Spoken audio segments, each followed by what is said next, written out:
अब क्या करेंगे? हाँ बता।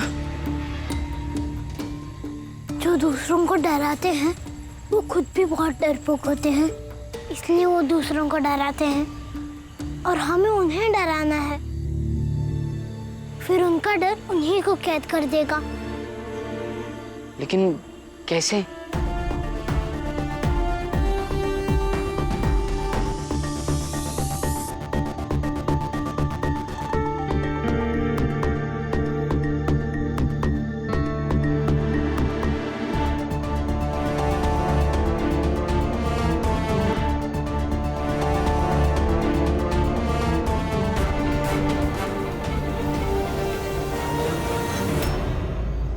अरे तुम दोनों ऐसे क्यों बैठे हो यहाँ एकांत में हैं? अरे कल रात को भीमा बाई की भूत ने क्या किया था मेरे साथ, देखे हो ना? हाँ? कब उसका भूत आ जाए कुछ पता नहीं है। हाँ?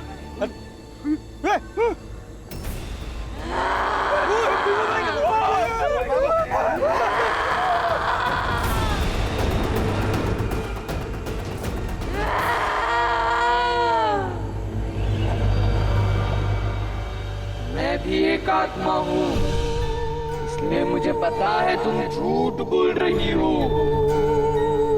तुम भीमा बाई की आत्मा नहीं हो।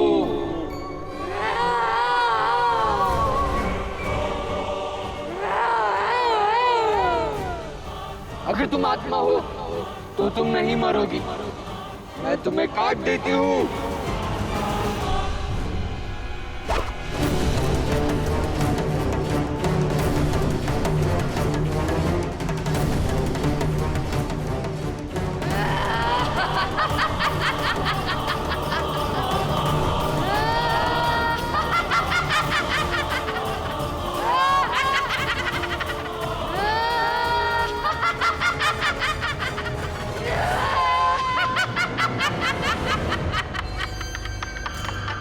भीमा बाई की भूत हूँ। मैं अपने मौत का बदला लूंगी। और मैं एक असली भूत हूँ और तुम नकली, इसीलिए आजमा लेते। ये जहर है, आत्माएं जहर पीकर नहीं मरती। लो पियो, मैं भी पीऊंगी, तय हो जाएगा कि असली आत्मा कौन है और कौन नहीं। लो लो पियो, तो पियो, पी के साबित करो।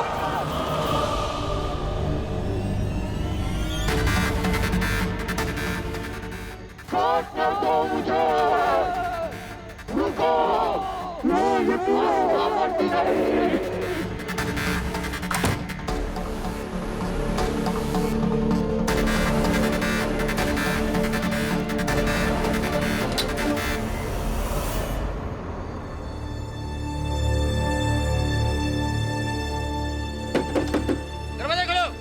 दरवाजा खोलो, खोलो दरवाजा, दरवाजा खोलो। अब क्या करें?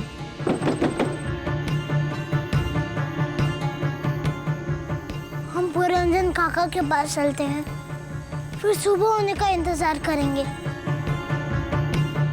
बोलो सर्वज्ञ महाराज की, सर्वज्ञ महाराज की, सर्वज्ञ महाराज की।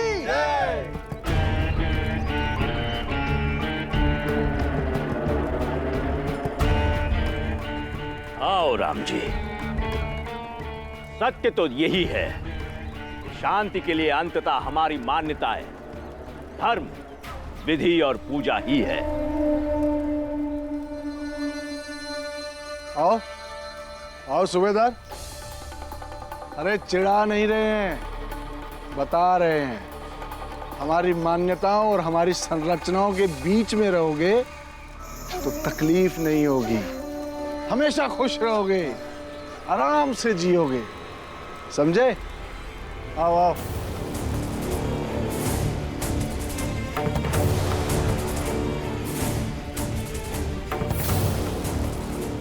बताइए महाराज, क्या करना है? तुम्हें और तुम्हारे परिवार वालों को हाथ जोड़कर घुटने पर यहां बैठना होगा। हम यज्ञ करेंगे और जब तक ये यज्ञ पूरा ना हो तब तक तुम सबको हाथ जोड़कर घुटने पर यही बैठना होगा।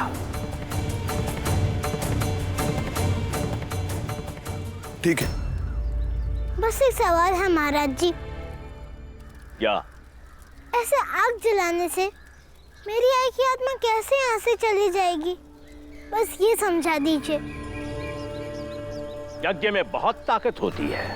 जैसे इस कुंड में अग्नि का ताप बढ़ेगा, वैसे उस आत्मा का बंधन जलकर राख बन जाएगा और भीमाबाई की आत्मा परलोक पहुंच जाएगी। आत्मा के परलोक जाने से फायदा क्या होता है?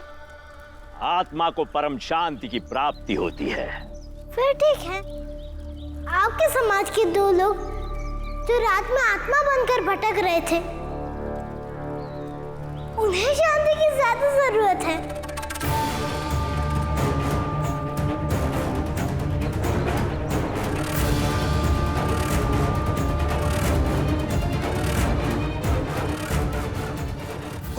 कौन 2 लोग? ये है।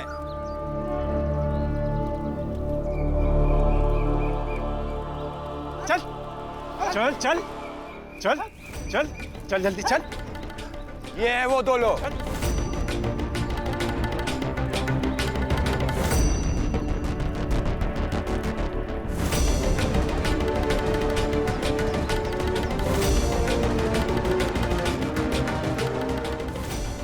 महाराज जी, मेरी आई की आत्मा तो एक ही होगी ना?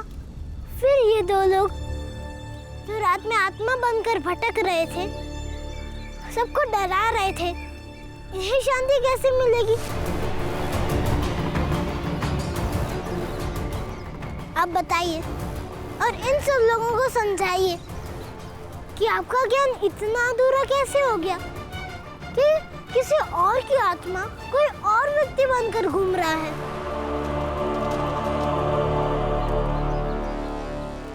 भीमराव, अब हम कैसे विश्वास कर ले कि ये 2 लोग आत्मा बन के भटक रहे थे, लोगों को परेशान कर रहे थे? हाँ, मर्द होकर साड़ी पहनकर किसी की शादी में नाचने के लिए जा रहे थे।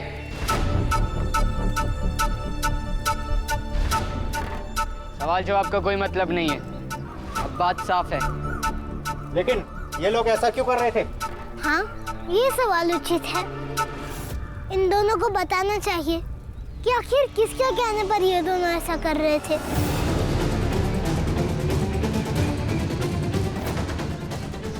हाँ भाइयों, इन दोनों को बताना ही चाहिए। क्यों भाइयों? महाराज, अगर इन दोनों ने मुंह खोल दिया और हमारा नाम ले लिया तो पूरे समाज के सामने हम बदनाम हो जाएंगे। महाराज, कुछ करिए महाराज, हमें बचा लीजिए महाराज। हाँ, ऐसा क्यों किया? इन दोनों के चक्कर में हमारा कितना नुकसान हुआ है। हाँ हाँ।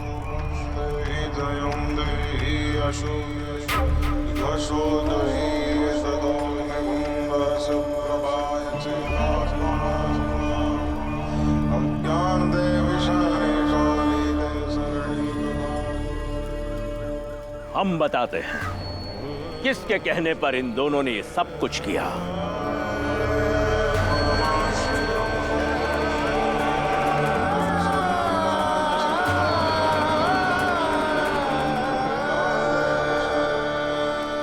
स्वयं के कहने पर।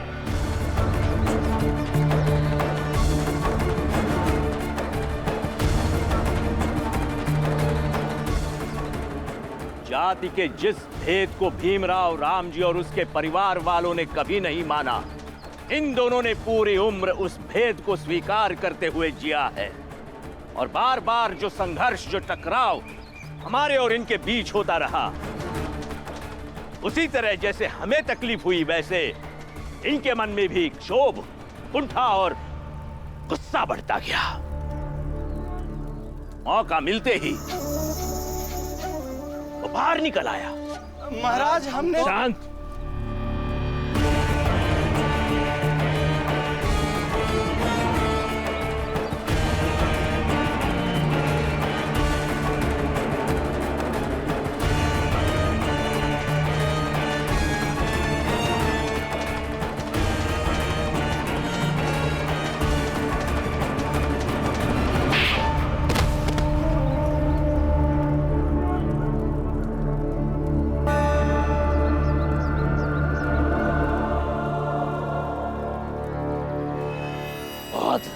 किया है तुमने। आत्मा जाति के बंधन से मुक्त होती है, आत्मा का मजाक बना दिया तुमने। इसका दंड तुम्हें अवश्य मिलेगा। महाराज हमने तो चुप एकदम। महाराज दंड दे रहे हैं और तुम लोग गुहार लगा रहे हो। शांत हो जाओ बिल्कुल। और महाराज जी जो दंड दें उसे स्वीकार करो, समझे?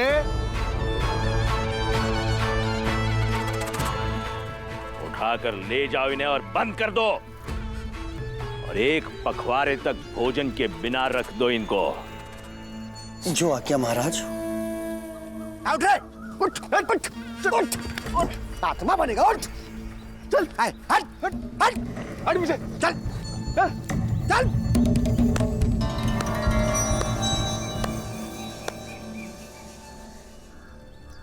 असली गुनहगार को सजा ना मिले, इसलिए किसी और को गुनहगार बनाकर सजा देना,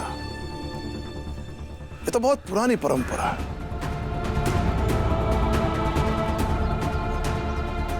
छोड़ी, हम चलते हैं। बाबा, और आप सबने भी देख लिया ना कि मेरी आई कहीं नहीं भटकती है, किसी को परेशान नहीं करती है। और आज के बाद फिर से आपको कोई परेशान करे तो उसे पकड़िएगा, ना कि हमारे पास आकर हमें परेशान कीजिएगा।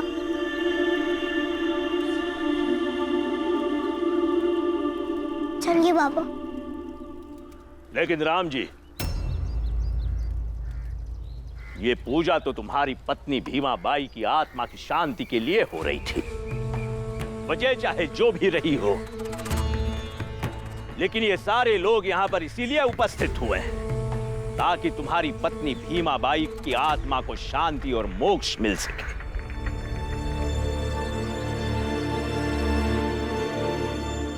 महाराज, आपकी पूजा, आपके कर्म कांड और आत्मा को मोक्ष मिलने जैसे दर्शन का मैं विरोध नहीं करता हूँ, लेकिन मुझे इसमें विश्वास नहीं है, इसलिए हम इस पूजा में सहयोग नहीं दे सकते हैं।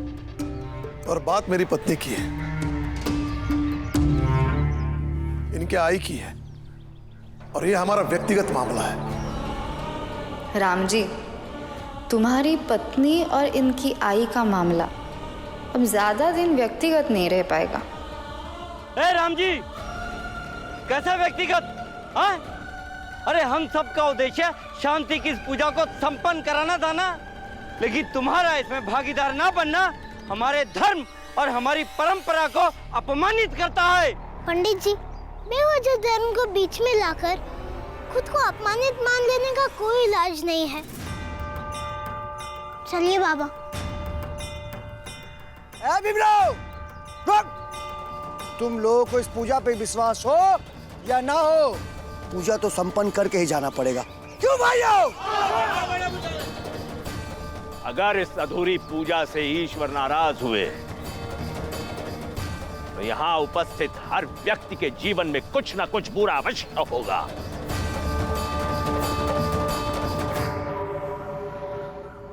क्योंकि ईश्वर के दरबार में प्रेम और सजा बराबर होते हैं।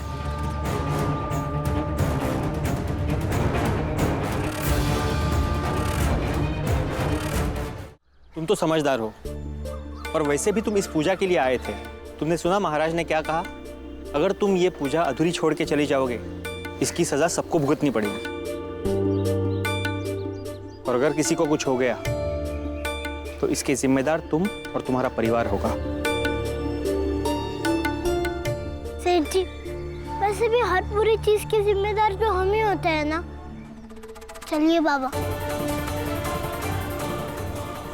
इस तरह की खंडित पूजा का प्रभाव बुरा ही होगा सबके जीवन में।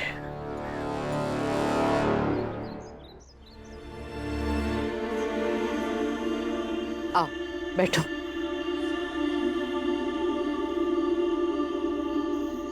दीदी, वो हमारे बिरादरी की एक औरत ने ये पूरन पोली बनाई है,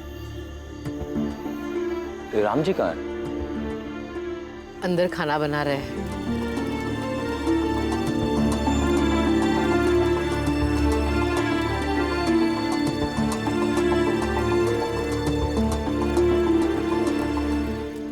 तुलसा, बेटी नमक देना। जी बाबा।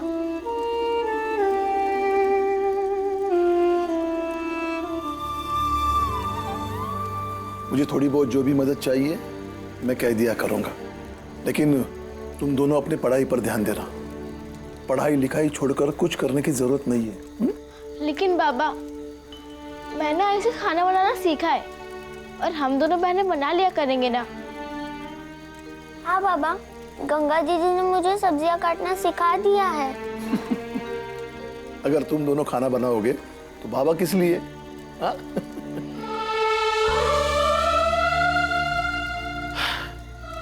थोड़ी देर में खाना पक जाएगा, फिर हम मिलकर खाना खाएंगे।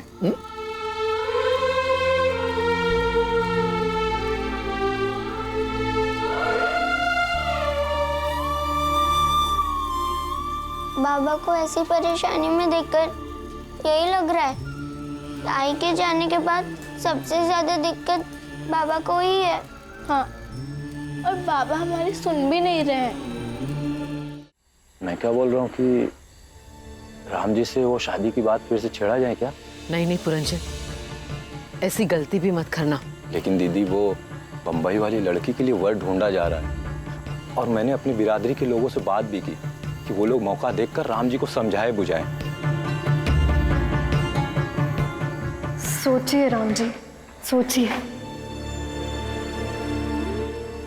भैया को लड़की तो मिल ही जाएगी, लेकिन पहले पता तो चले कि भैया दूसरी शादी के लिए मानेंगे भी या नहीं मानेंगे। भीम, भीम,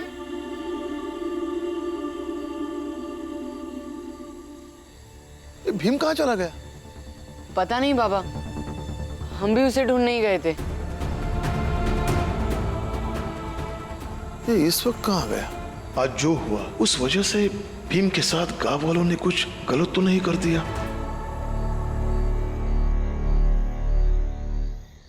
आई अब कहाँ हो आई? आपकी यही बात तो बुरी लगती है। जब मुझे आपकी जरूरत होती है तो आप नहीं आती है। आपको पता है आज क्या हुआ?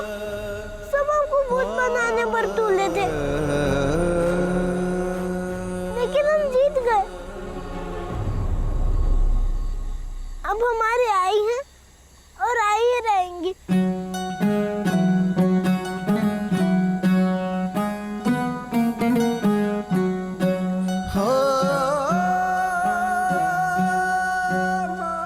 वैसे तो उनके साथ हमारी बहस, हमारा संघर्ष कई बार हो चुका है, लेकिन आज आपकी कमी खल रही थी। मैं और बाबा महाराज और बाकियों से तर्क कर रहे थे तो विश्वास की कमी लग रही थी, क्योंकि पहले मुझे हमेशा विश्वास होता था कि जब मैं, बाबा या पूरा परिवार कमजोर पड़ेगा तो मेरी आई आकर संभाल लेगी, लेकिन आप हर जगह नहीं आती है, इसलिए